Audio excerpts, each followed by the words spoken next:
অট্টালিকার অবকাশে তোমার কোমল পাপড়ি, তোমার শোভন অবয়ব আমায় করেছে মোহিত, আর এই বিদ্যা মন্দিরকে করেছে মহানুভব।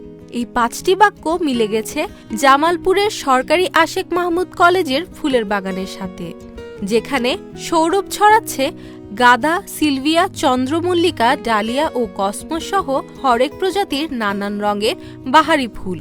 বসন্তের মায়া ও ফাগুনের আগুনের সাথে ফুলের আকুল গন্ধে ব্যাকুল কলেজের শিক্ষার্থীরা। আমরা যখন সকালে আমাদের ক্যাম্পাসে আসি, আমাদের মন এমনিতে ভালো হয়ে যায় এত ফুলের আবরণ দেখে।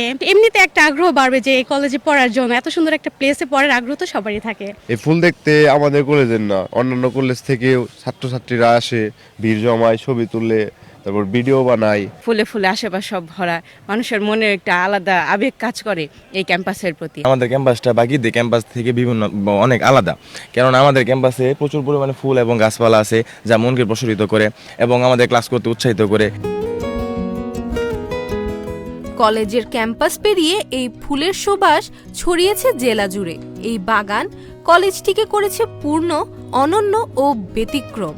তাই তো শহরের ক্লান্তিময় কর্মজীবনের ফাঁকে কিছুটা পরম শান্তির আশায় এখানে ছুটে আসে প্রকৃতি প্রেমীরা। ফুলের গন্ধ শুনলেই মন ভালো হয়ে যায়। এরকম জায়গা জামালপুরে আর কোথাও নাই, তাই বারবার ফুলের টানে এদিকে আসি। ফুলের যে সৌন্দর্য এটা সবসময় সবাইকে আকর্ষিত করে।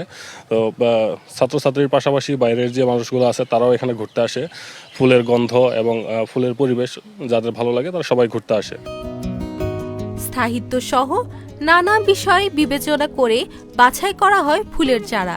শিক্ষাঙ্গনে ফুলের উপস্থিতি শিক্ষার্থীদের মনকে করে প্রফুল্লিত এবং তাদের সৃজনশীলতাকে করে উজ্জীবিত। আমরা এমন 2টা ফুল নির্বাচন করেছি, এখানে বেশি সংখ্যক দেখা যাচ্ছে গাঁদা এবং সিলভিয়া। এটা অ্যাট এ টাইম ফুটে এবং একসাথে সৌন্দর্যটা বৃদ্ধি পায়। এটা আমরা গত সেপ্টেম্বর মাস থেকে শুরু করেছি, আশা করতেছি মার্চ এপ্রিল পর্যন্ত এটা স্টে করবে। ইদানিং বিভিন্ন শিক্ষা প্রতিষ্ঠানের ছাত্ররা অনুপস্থিত থাকছে, তো আমরা চাই যে কলেজের আনন্দের সাথে যেন ছেলেমেয়েরা পড়াশোনা করে। এই চিন্তা চেতনা থেকেই আমার এই কলেজের বিশাল আঙ্গিনা জুড়ে বাগান করা, প্রায় 5 একর জায়গার ভিতরে বাগান করা, এবং এই সৌন্দর্য উপভোগ করেই ছেলেমেয়েরা কলেজে প্রচুর তাদের উপস্থিতির সংখ্যা বাড়ছে, তারা পড়াশোনা করতেছে, এখানে গ্রুপ স্টাডি করতেছে বাগানে। 2017 সাল থেকে কলেজের 5 একর জমির উপর ফুলের বাগান করতে প্রতি বছর খরচ হয় লক্ষাধিক টাকা। আর এই কলেজটির যাত্রা শুরু হয় 1946 সালে। Tahiya পারসা, independent digital.